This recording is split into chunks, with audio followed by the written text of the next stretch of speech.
नमस्कार, मैं वसंत रावल ज्योतिष विद्या ज्ञान चैनल के अंदर आज मैं आपको बताने आया हूं कर्क लग्न की कुंडली के अंदर वैवाहिक सुख का अध्ययन कैसे किया जाता है। कर्क लग्न की कुंडली के अंदर आज मैं आपको 19 प्रकार के अलग अलग नियम बताने आया हूं और इन नियमों के आधार पर हम लोग ये सुनिश्चित करते हैं कि व्यक्ति को वैवाहिक सुख अच्छा प्राप्त होगा या नहीं होगा। तो आइए शुरू करते हैं। कुंडली के अंदर अगर यहाँ पे 4 नंबर लिखा हो तो समझ जाना ये कर्क लग्न की कुंडली है।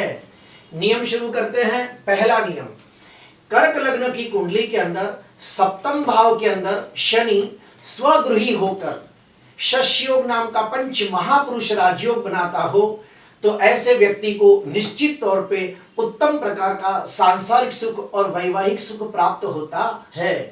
दूसरा नियम, कर्क लग्न की कुंडली के अंदर सप्तमाधिपति शनि चतुर्थ भाव के अंदर उच्च का होकर शशयोग नाम का पंच महापुरुष नामक राजयोग बनाता हो तो भी ऐसे व्यक्ति को उत्तम कक्षा का सांसारिक सुख और वैवाहिक सुख प्राप्त होता है।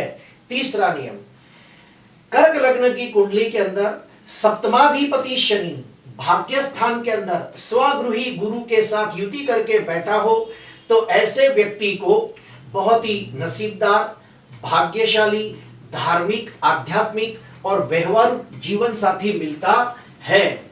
चौथा नियम, सप्तमाधिपति शनि 11वें भाव के अंदर स्वगृही शुक्र के साथ युति करके बैठा हो तो ऐसे व्यक्ति को बहुत ही सुंदर, आकर्षक, तेजस्वी, प्रभावशाली और मित्र के समान उत्तम कक्षा का जीवन साथी मिलता है। पांचवा नियम, सप्तमेश शनि चतुर्थ भाव के अंदर स्वगृही शुक्र के साथ बैठा हो तो सोने पे सुहागा जैसा फल मिलता है। क्यों? क्योंकि यहाँ पे तीन प्रकार के शुभ प्रबल योग बनते हैं। कौन से? तो सुनिए। सप्तमाधिपति शनि उच्च का होकर शशयोग नाम का पंच महापुरुष राजयोग बनाता है। साथ में शुक्र स्वगृही होकर मालव योग नाम का पंच महापुरुष राजयोग बनाता है और शुक्र यहाँ पे दिग्बली भी होता है। तो ये कुंडली के अंदर सबसे अच्छी स्थिति मानी जाती है कि सप्तमेश शनि चतुर्थ भाव में उच्च का होकर स्वगृही शुक्र के साथ युति करके बैठा हो तो ऐसे व्यक्ति को बहुत ही सुंदर, तेजस्वी, प्रभावशाली, नसीबदार जीवन साथी मिलता है और विवाह के बाद व्यक्ति सर्व प्रकार के सांसारिक सुख, भौतिक सुखों की प्राप्ति करता है। उत्तम प्रकार का मकान, वाहन, प्रॉपर्टी का सुख प्राप्त करता है। छठवां नियम, पंचमाधिपति मंगल सप्तम भाव में बैठा हो और सप्तमाधिपति शनि पंचम भाव में बैठा हो अर्थात 5वें और 7वें भाव का परिवर्तन योग बनता हो तो भी ऐसे व्यक्ति को अपनी पसंद की और बहुत ही स्वस्थ, तंदुरुस्त, निरोगी और उत्तम संतान सुख देने वाला जीवन साथी मिलता है। उसके बाद आता है 7वां नियम, चतुर्थ शुक्र सप्तम भाव में बैठा हो और सप्तमाधिपति शनि चतुर्थ भाव में बैठा हो अर्थात चौथे और 7वें भाव का परिवर्तन योग होता हो तो भी ऐसे व्यक्ति को बहुत ही सुंदर, तेजस्वी, आकर्षक व्यक्तित्व रखने वाला, दिल से प्रेम करने वाला, ईमानदार, वफादार, नीतिवान, व्यवहार कुशल और निष्ठावान जीवन साथी मिलता है और विवाह के बाद व्यक्ति को उत्तम प्रकार का मकान, वाहन और प्रॉपर्टी का सुख प्राप्त होता है। 8वां नियम, सप्तमेश शनि और व्ययश बुध का आपस में परिवर्तन योग होता हो तो भी ऐसे व्यक्ति को बहुत उत्तम कक्षा का सांसारिक सुख और वैवाहिक सुख प्राप्त होता है और व्यक्ति या तो विदेश जाकर शादी करता है या फिर शादी करके विदेश जाके सर्व सुखों की प्राप्ति करता है। 9वां नियम मैं आपको बताने जा रहा हूं।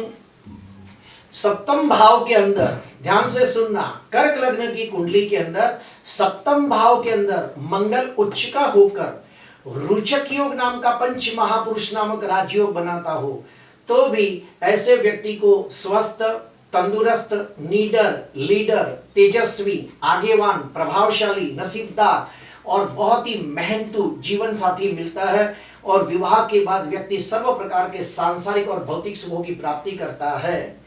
10वां नियम, पंचमेश मंगल और सुखेश शुक्र, ध्यान से सुनना, सुखेश शुक्र और पंचमेश मंगल ये दोनों ग्रहों की युति सप्तम भाव में होती हो तो ऐसे व्यक्ति को बहुत ही सुंदर, आकर्षक, अपने पसंद का मनचाहा जीवन साथी मिलता है और ऐसे व्यक्ति को उत्तम कक्षा का सांसारिक सुख और वैवाहिक सुख प्राप्त होता है। 11वां नियम, भाग्येश गुरु प्रथम भाव के अंदर उच्च का होकर हंस योग नामक राजयोग बनाता हो और ये गुरु अपनी सप्तम दृष्टि से 7वें भाव को देखता हो तो भी ऐसे व्यक्ति को धार्मिक, आध्यात्मिक, सेवाभावी, परोपकारी, ज्ञानी जीवन साथी मिलता है। 12वां नियम, सप्तमें शनि भाग्य स्थान में बैठा हो और भाग्याधिपति गुरु उच्च का होकर हंस योग नामक राजयोग बना के स्वग्रही चंद्र के साथ बैठा हो तो चंद्र गुरु यहां साथ में होने से गजकेसरी योग बनता है। फिर से बोलता हूं, सप्तमाधिपति शनि भाग्य भाव में बैठा हो और भाग्याधिपति गुरु उच्च का होकर चंद्र के साथ गजकेसरी योग नामक राजयोग बनाता हो तो भी ऐसे व्यक्ति को बहुत ही तेजस्वी, प्रभावशाली जीवन साथी मिलता है। क्यों? क्योंकि ये गुरु सप्तम दृष्टि से सप्तम भाव को भी देखता है और गुरु नवम दृष्टि से सप्तमाधिपति शनि को भी देखता है, इसलिए बहुत अच्छा फल मिलता है। 13वां नियम, सप्तमें शनि चतुर्थ भाव के अंदर उच्च का होकर बैठा हो और कुंडली के अंदर कर्माधिपति और भाग्याधिपति, फिर से बोलता हूं, सप्तमाधिपति शनि चतुर्थ भाव में उच्च का होकर बैठा हो और कर्माधिपति मंगल और भाग्याधिपति गुरु ये दोनों दसम भाव में बैठकर शनि के ऊपर दृष्टि करते हो तो सोने पे सुहागा जैसा फल मिलता है। ऐसे व्यक्ति को उत्तम कक्षा का जीवन साथी मिलता है और शादी के बाद समाज के अंदर मान, सम्मान, पद प्रतिष्ठा की प्राप्ति होती है।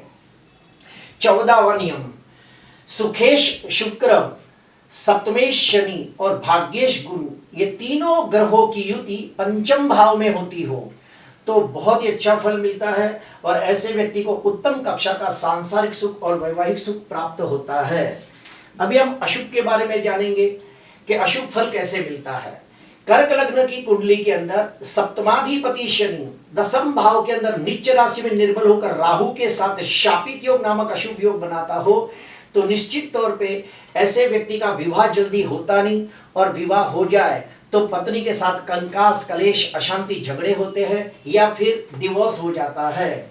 दूसरा नियम, सप्तमाधिपति शनि छठवें और 12वें भाव के अंदर राहु के साथ बैठकर शापित योग बनाता हो तो भी ऐसे व्यक्ति के जीवन के अंदर निश्चित तौर पे विवाह में देरी होती है या फिर शादी के बाद पत्नी के साथ बहुत कंकास, कलेश, अशांति, झगड़े होते हैं या फिर डिवोर्स हो जाता है।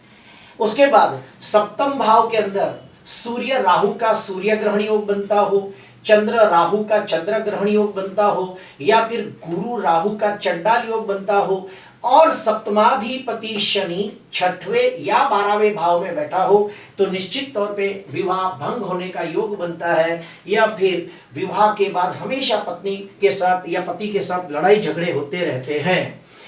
उसके बाद अगर सप्तम भाव पाप कर्तरी योग में पीड़ित हो, फिर से बोलता हूं, सप्तम भाव दो पाप ग्रहों के बीच में आता हो तो हम उसे पाप कर्तरी योग कहते हैं। सप्तम भाव पाप कर्तरी योग में पीड़ित हो और सप्तमाधिपति शनि कहीं भी बैठा हो लेकिन वो भी पाप कर्तरी योग में पीड़ित हो तो निश्चित तौर पे विवाह भंग होने का योग बनता है। आखिरी नियम, अगर कुंडली के अंदर सप्तमाधिपति शनि अस्त का हो, नीच का हो, बालावस्था में हो, षडबल में बलहीन हो या फिर नवमास में नीच का हो तो भी विवाह भंग होने का योग बनता है। अगर मान लो किसी व्यक्ति की कुंडली में विवाह भंग होने का योग है तो हम क्या कहते हैं? अगर कोई पुरुष की कुंडली में विवाह भंग होने का योग होता हो तो हम कहते हैं कि अर्क विवाह की पूजा करके प्रथम विवाह को टाल दे और फिर कुंडली मिलाप करके दूसरा विवाह करें। उसी प्रकार अगर किसी लड़की की कुंडली के अंदर विवाह भंग होने का योग होता हो तो हम कहते हैं कि कुंभ विवाह की पूजा करके प्रथम विवाह के योग को टाल देना चाहिए और फिर कुंडली मिलाप करके दूसरा विवाह करना चाहिए। प्रिय दर्शकों, आपको अच्छा लगा हो तो जरूर लाइक करना, सब्सक्राइब करना। नमस्कार।